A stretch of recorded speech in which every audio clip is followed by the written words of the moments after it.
Hippiskoppis, hyppiskoppis, Vemmelsääri loikkii. Tietä poikin, pitkin loikin. Tervapöpö. Eräänä päivänä Kettu Repolaisen mieleen juolahti sukkela tuuma. Hän otti tervaa ja sekoitti siihen vähän tärpättiä. Sitten hän muovaili ihmeellisen ukon, jolle hän antoi nimen Tervapöpö. Kun se oli valmis, hän pystytti sen tien viereen ja kätkeytyi itse pensaikkoon nähdäkseen, mitä tapahtuisi. Eipä aikaakaan, kun jo jänis Vemmelsääri tulla loikkii tietä pitkin. Hyppiskoppis, hyppiskoppis. Kettu Repolainen oli piilossa. Jänis Vemmelsääri hypätä keipotteli, kun hän huomasi Tervapöpön, ja silloin hän kohosi kummastuneena takajaloilleen. Tervapöpö tuijotti häneen, ja Kettu Repolainen oli piilossaan. Hyvää huomenta, sanoi jänis Vemmelsääri. Kaunis ilma tänään. Tervapöpö ei vastannut sanaakaan, ja Kettu Repolaista alkoi naurattaa. Mitä kuuluu, kysyi jänis Vemmelsääri. Kettu Repolainen vilkutti silmiään viekkaasti, mutta Tervapöpö ei vastannut sanaakaan. Mikä sinua oikein vaivaa, kysyi jänis Vemmelsääri. Oletko kuuro? Siinä tapauksessa voin huutaa kovemmin. Tervapöpö oli ääneti ja Kettu Repolainen makasi pensaikossa. Sinä olet toden totta hölmö, sanoi jänis Vemmelsääri. Kyllä minä sinut parannan, sen totta marteenkin. Kettu Repolainen nauraa hihitti itsekseen, mutta Tervapöpö ei vastannut sanaakaan. Kyllä minä sinulle näytän, kuinka kunniallisia henkilöitä kohdellaan, sanoi jänis Vemmelsääri. Ellet heti paikalla ota hattua päästäsi ja sano hyvää päivää, niin minä läimäytän sinua korvalle. Tervapöpö seisoi ääneti ja Kettu Repolainen makasi piilossaan. Jänis Vemmelsääri torui vielä hetken aikaa, mutta kun Tervapöpö ei vastannut luotua sanaa, hän viimein kohotti käpälänsä ja lyödä läimäytti Tervapöpöä poskelle. Mutta onkos kummempaa kuultu? Hän ei saanut käpälänsä enää pois. Se oli tarttunut kiinni Tervapöpön tervaiseen poskeen ja siinä se pysyi. Jollet heti paikalla päästä minua irti, anna sinulle toisen korvapuustin, pauhasi jänis Vemmelsääri, ja samassa hän läimäytti Tervapöpöä toiselle poskelle. Ja plip, siihen jäi toinenkin käpälä. Tervapöpö oli ääneti ja Kettu Repolainen nauraa hihitti katketakseen. Päästä minut irti tai heitän sinut nurin niskoin, huusi jänis Vemmelsääri. Mutta Tervapöpö ei nytkään vastannut mitään. Jänis Vemmelsääri hyppäsi molemmilla takajaloillaan Tervapöpön päälle, mutta nyt hän ei enää päässyt liikkumaan mihinkään päin.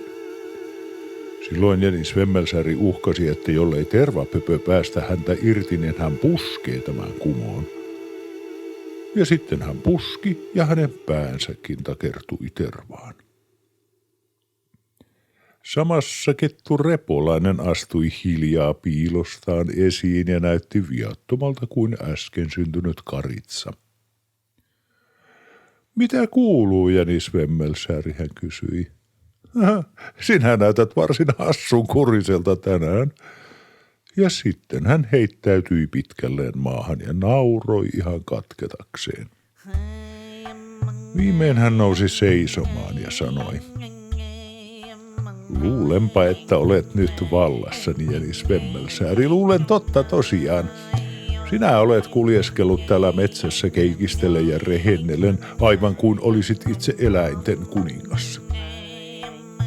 Ja sinä pistät nenäsi joka paikkaa, mihin sinulla ei ole mitään asiaa.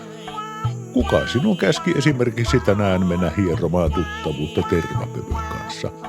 Ei kukaan tämän taivaan alla, mutta sinä vain hännystelemään tervapöpöä, joka on sinulle aivan tuntematon. Siitä nyt sait ja siinä pysyt niin kauan kuin minä kerään puita ja oksia. Minä näetkös aion keittää sinut päivällisruuakseni, kehui kettu Repolainen. Jänis Vemmelsääri alkoi puhua nöyrällä äänellä. Minusta on aivan yhdentekevää mitä tahansa minulle teetkin, kettu Repolainen, hän sanoi. Mutta yhtä sinulta pyydän. Älä millään muotoa heitä minua tuonne orjantappurapensaikkoon. Paista minut, kettu Repolainen, mutta älä heitä minua orjantappuroihin. Tulen sytyttämisessä on paljon vaivaa, tuumi kettu Repolainen. Luulenpa, että hirtän sinut. Hirtä minut niin korkealla kuin tahdot, kettu Repolainen, sanoi Jänis Vemmelsääri, mutta älä herran tähden heitä minua orjantappuroihin. Minulla ei ole nuoraa, sanoi kettu Repolainen. Luulenpa, että mieluummin hukuutan sinut. Hukuuta minut niin syvälle kuin tahdot, kettu Repolainen, sanoi Jänis Vemmelsääri. Mutta älä kultarepolainen, heitä minua tuonne orjantappuroihin. Täällä ei ole vettä lähistöllä, sanoi kettu Repolainen. Luulenpa, että nyljen sinut. Nylje minut, kettu Repolainen, nylje, sanoi Jänis Vemmelsääri. Revi silmät päästä, kisko korvat, katko kaikki jalat, mutta rukoilen sinua, kettu Repolainen. Älä heitä minua tuonne orjantappurapensaikkoon. Tietysti kettu Repolainen tahtoi tehdä juuri päinvastoin kuin Jänis Vemmelsääri pyysi, ja siksi hän tarttui Jänis Vemmelsäärtä takakäpäliin ja heitti hänet suoraan orjantappurapensaikkoon. Jänis Vemmelsääri lensi siis aika hyvää vauhtia pensaikkoon, ja kettu Repolainen juoksi uteliaana katsomaan, miten hänen oli käynyt.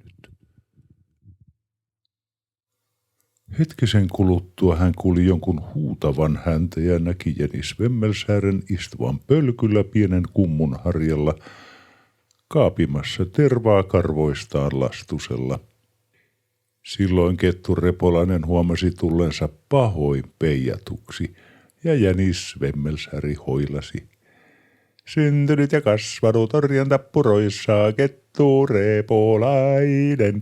Syntynyt ja kasvanut orjantappuroissa. Ja sitten hän lähti juosta livistämään näppärästi kuin palo. Hyppis, koppis, Vemmelsääri loikki.